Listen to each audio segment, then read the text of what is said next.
नमस्कार साथियों, आप देख रहे हैं समाचार गैलरी। मैं हूं आपका अपना साथी हेमंत कुमार गुप्ता।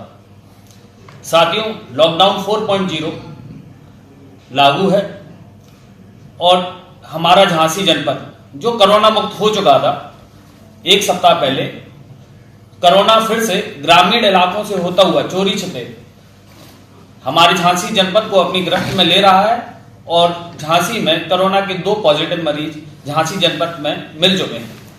हम अपना जागरूकता अभियान हम अपनी झांसी नहीं देंगे कोरोना में आपके साथ विचार साझा करते हैं जनप्रतिनिधि, व्यापारी व बुद्धिजीवियों के। इसी क्रम में आज हमारे साथ अपने विचार साझा करेंगे राज्यसभा सांसद व KRIBHCO chairman Shri doctor Chandrapal Singh Yadav. Sir, आपका स्वागत है हमारे कार्यक्रम में। धन्यवाद। सर, लॉकडाउन 4.0 चल रहा है।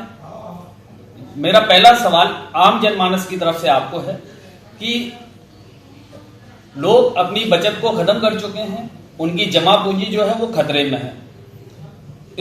स्थानीय स्कूल प्रशासन द्वारा फीस का जो दबाव ऑनलाइन पढ़ाई के माध्यम से उनके ऊपर बनाया जा रहा है, और चूंकि अगर ऑनलाइन पढ़ाई इतनी ही जरूरी थी तो सरकारी स्कूलों में इसका प्रावधान क्यों नहीं किया गया?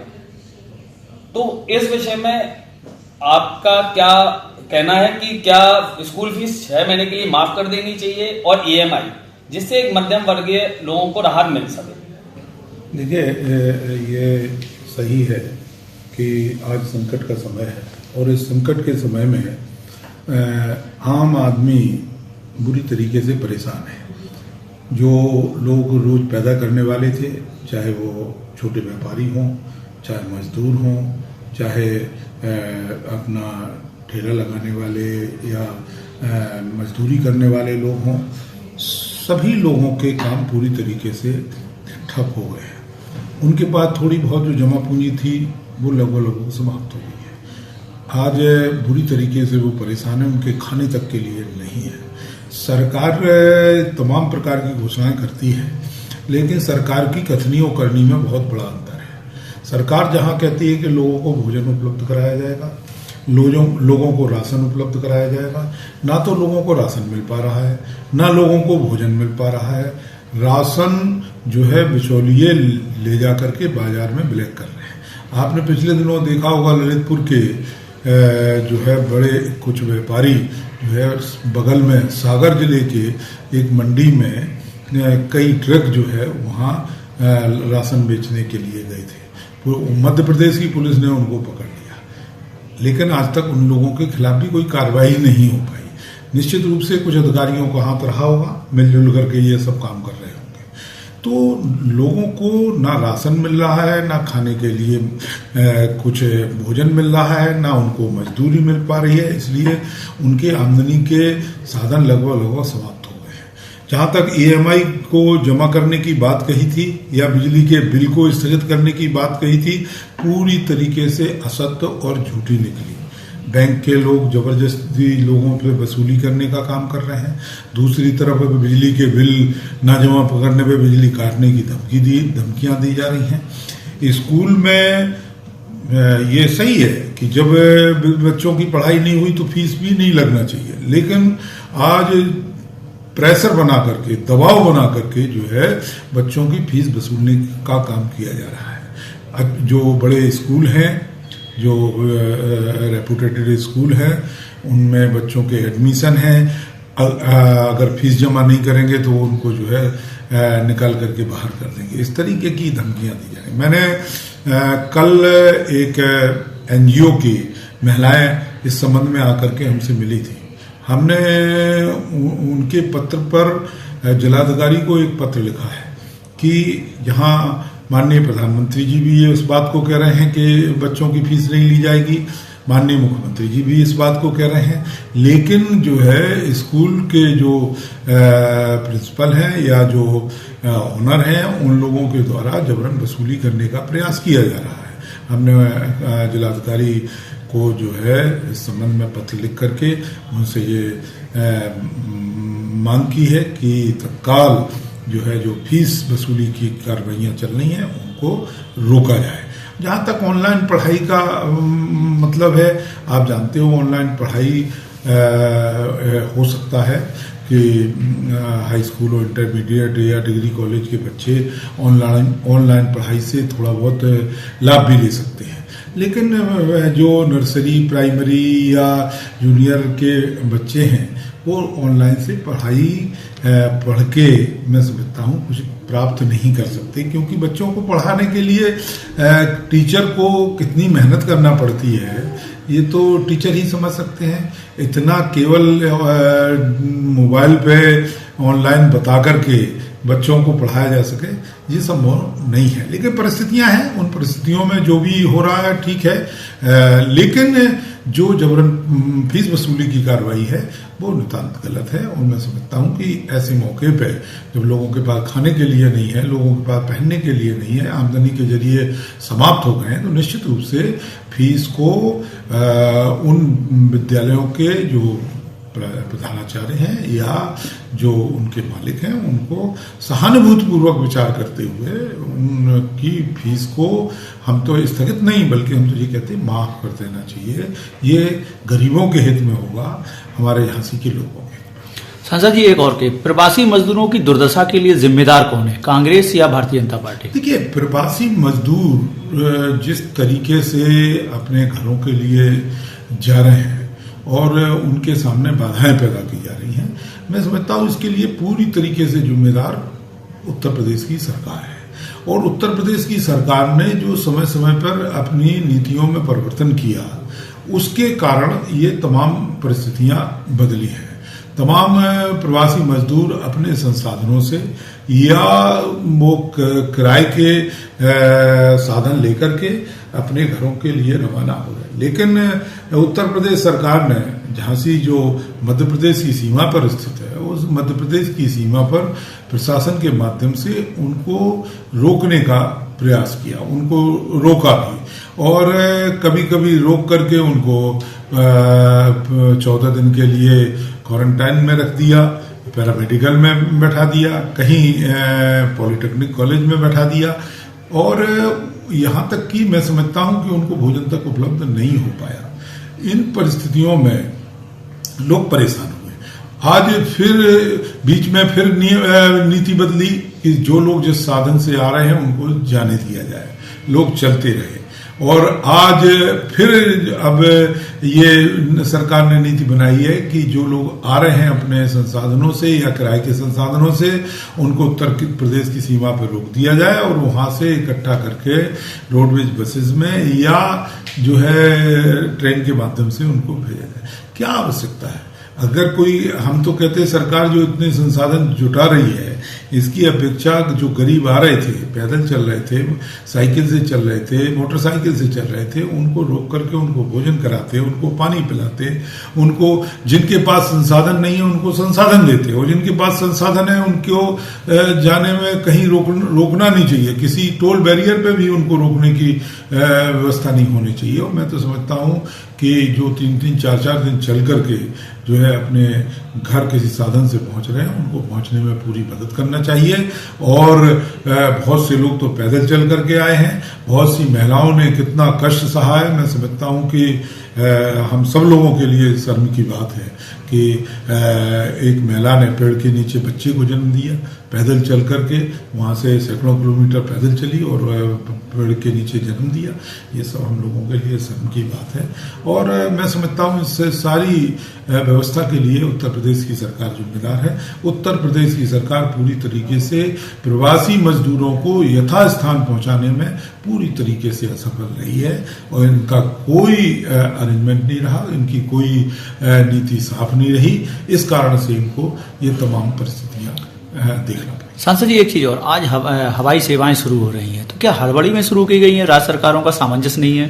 देखिए, जो भी कार्रवाई हुई, चाहे लॉकडाउन की कार्रवाई हुई हो, चाहे लोगों को रोकने की कार्रवाई हो, सरकार ने विचार करके कोई निर्णय नहीं लिया। अगर विचार करके निर्णय लेते तो हमने जैसे कहा कि प्रवासी मजदूरों को अगर एक नीति बना लेते किस तरीके से भेजना है तो उनको भेजा जा सकता था। अब इसी तरीके से अगर फरवरी में तमाम राजनीतिक दलों ने मांग की थी कि इंटरनेशनल फ्लाइट पे रोक लगा दी जाए। अगर सरकार ने रोक लगा दी होती तो शायद हिंदुस्तान की परिस्थितियां ये ना बनती। आपको याद होगा मध्य प्रदेश जब दूसरे लोगों से भारतीय जनता पार्टी कहती है कि राजनीति करते हैं और सबसे ज्यादा इस बीमारी को फैलाने में, और मैं समझता हूं कि इस दौरान राजनीति करने में भारतीय जनता पार्टी ने जो है काम किया है। मध्य प्रदेश की सरकार गिराने में जिस तरीके से ये लोग लगे रहे, आपको याद होगा मध्य प्रदेश विधानसभा अध्यक्ष ने 13 या 14 तारीख को मार्च को ये विधानसभा स्थगित कर दी थी, केवल इस बात को लेकर के कि कोरोना का काफी असर दिखाई दे रहा। लोगों ने बड़ा मजाक बनाया था उसका। ये उचित नहीं है। हम आपको बताएं, ऐसे जो देश के सामने संकट है या देश की परिस्थितियां हैं, उन तमाम विपक्षी दलों को भी विश्वास में लेकर के सोच विचार करके ये तमाम निर्णय लेने चाहिए। आज जो है जैसे आपने कहा फ्लाइट प्रारंभ हुई है, हवाई सेवाएं प्रारंभ हुई हैं। हवाई सेवाएं निश्चित रूप से प्रदेश सरकारों की सहमति से और प्रदेश सरकारों के साथ मेल मिलाप करके ही जो है प्रारंभ की जानी चाहिए, चाहे रेल की सुविधा हो, चाहे हवाई जहाज की सुविधा हो, जिससे कि कम से कम बीमारी फैलाने में जो प्रदेश की सरकारों ने प्रयास किए हैं उनके प्रयास विफल ना हो, उनको सहयोग मिले। इस तरीके से सरकार को निर्णय लेने चाहिए और सरकार इस तरीके से अगर निर्णय लेगी तो निश्चित रूप से इसका लाभ लोगों को। सर, जो केंद्र सरकार द्वारा 20 लाख करोड़ का पैकेज, आर्थिक पैकेज, जिसको आत्मनिर्भर भारत का नाम दिया गया है, उसमें केंद्र सरकार द्वारा कहा गया है कि इसका सीधा सीधा फायदा एक मध्यम वर्गीय परिवार और प्रवासी मजदूरों को भी होगा। इस विषय में आपकी राय क्या है? देखिए, ये जो 20 लाख करोड़ की बड़ी रकम बताई गई, मैं समझता हूं कि इससे इस देश के केवल पूंजीपतियों को थोड़ा बहुत फायदा मिलेगा, इसके अलावा किसी को फायदा नहीं मिलेगा। आज जो मजदूर हैं या किसान हैं, इनकी तादाद इस देश की आबादी में लगभग 70% है और 70% लोगों को मैं समझता हूं कि 1 रुपए का भी कहीं से फायदा नहीं हुआ। बहुत अच्छा होता अगर आज किसान के लिए अगर कुछ मदद करना चाहती सरकार तो बहुत अच्छा होता। किसान का गेहूं बाजार में बिक रहा है, उनका समर्थन मूल्य 500 रुपए अगर सरकार बढ़ा देती, लोगों को ये लगता कि हाँ हमें कुछ मिला है। मजदूरों को आज जो है सरकार जो है मनरेगा के माध्यम से या किसी माध्यम से अगर जिस तरीके से उनको महीने भर में जो कमाते थे अगर बिना मेहनत किए उनको अगर उनके खातों में दे दिया होता तो मजदूरों को लगता कि हाँ हमें कुछ मिला है। लेकिन इस पैकेज के माध्यम से ना तो किसी मजदूर को लोन लेना है बैंक से, ना किसी किसान को लोन लेना है। किसान क्रेडिट कार्ड पे लोन लेता है। कहा जाता है कि किसान के क्रेडिट कार्ड पे 10% लोन देने की सुविधा बढ़ा दी गई। वो तो जो किसान टाइम से पे करते हैं, अपने आप बैंक जो है 10% जो है उसकी क्रेडिट बढ़ा देते हैं। तो ये सब चीजें केवल गुमराह करने वाली बातें हैं। इस देश को एक बड़ी रकम दिखा करके गुमराह करने का काम किया गया है। केवल बड़े पूंजीपतियों के उद्योग धंधे जो बंद हो गए हैं, वो उन उद्योग धंधों को चलाने के लिए बैंकों से और जो फाइनेंशियल इंस्टीट्यूशन हैं उनसे लोन कैसे मिले, उनकी सुविधा के लिए एक पैकेज तैयार किया गया है और उनको सुविधा प्रदान कराई जा रही है कि उनको ज्यादा से ज्यादा लोन मिले, जिससे कि वो अपनी इंडस्ट्रीज चला सकें और जो है वो जो पैसे वाले हैं और पैसे वाले हो सकें। लेकिन गरीबों के लिए, किसानों के लिए, छोटे व्यापारियों के लिए कोई इस पैकेज में कहीं कोई स्थान नहीं। सर, आप क्रपको सहकारी समिति के चेयरमैन भी हैं, तो सरकार को क्या समिति की तरफ से क्या योगदान किया गया कोरोना के प्रति लड़ाई में? देखिए, हम तो चूंकि ये हमारी संस्था किसानों की संस्था है, किसानों की संस्था ने जितना ज़्यादा से ज़्यादा मदद हो सकती है हमने किसानों की करने का काम किया है। उनको मास्क, सैनिटाइजर, उनको दवा का प्रबंध किया है। वहीं हमने 2 करोड़ रुपए जो PM केयर्स फंड है वो उसमें भी हमने देने का काम किया है, क्योंकि ये बीमारी हमने पहले भी कहा है, इसमें सभी लोगों के सहयोग की आवश्यकता है, सभी को सहयोग करना चाहिए। हम सब लोगों ने मिलकर के इसमें पूरी तरीके से सहयोग किया है कि इस बीमारी की रोकथाम कैसे हो, लेकिन कुछ लोगों की लापरवाही के कारण आज ये देश में परिस्थितियां बनी हैं, और मैं समझता हूँ आने वाले समय में और विकराल परिस्थितियां ना बने, इसके लिए हम सब लोगों को मिलकर के काम करना चाहिए। सर, आज ईद उल फितर का त्योहार भी है, तो आपकी तरफ से झांसी जनपद की जनता के लिए एक अपील चाहेंगे कि ईद का त्योहार कैसे मनाया जाए जिससे कोरोना को भी हम हरा सकें और त्योहार भी हम मना सकें। देखिए, जो अपील थी कि लोग ईदगाह में ना जाएं, हम आज के इस खुशी के अवसर पर सभी भाइयों और बहनों को हृदय से मुबारकबाद देना चाहता हूँ, उनको सभी लोगों को शुभकामनाएं देना चाहता हूँ कि ईद के इस त्यौहार के मौके पर सभी लोगों को बहुत बहुत शुभकामनाएं। और जो अपील की गई है, हम चाहते हैं कि इस बीमारी को फैलने में रोक लगे, लोग घर पर अपनी नमाज अदा करने के लिए, लोगों से दूरी बरकरार रखने के लिए जो बात कही गई है, हम भी सब लोगों से ये अनुरोध करना चाहते हैं कि इस अपील पर गौर करके और इस लड़ाई में वो अपना योगदान दें और अल्लाह से ये प्रार्थना करें कि इस बीमारी से हमें निजात मिल सके। और हम चाहेंगे कि आज के अवसर पर हम सब लोगों को ये प्रण करना चाहिए, तय करना चाहिए कि आने वाले समय में हम भाईचारा बना करके रहेंगे, सद्भाव बना करके रहेंगे, मिलजुल करके रहेंगे, और जो हिंदू मुसलमान के नाम पर फर्क करने वाले लोग हैं उन लोगों को मुंहतोड़ जवाब देने का भी काम करेंगे। सर, हमारे कार्यक्रम में विचार साझा करने के लिए हमारी पूरी टीम की तरफ से आपको बहुत बहुत धन्यवाद। धन्यवाद, नमस्कार।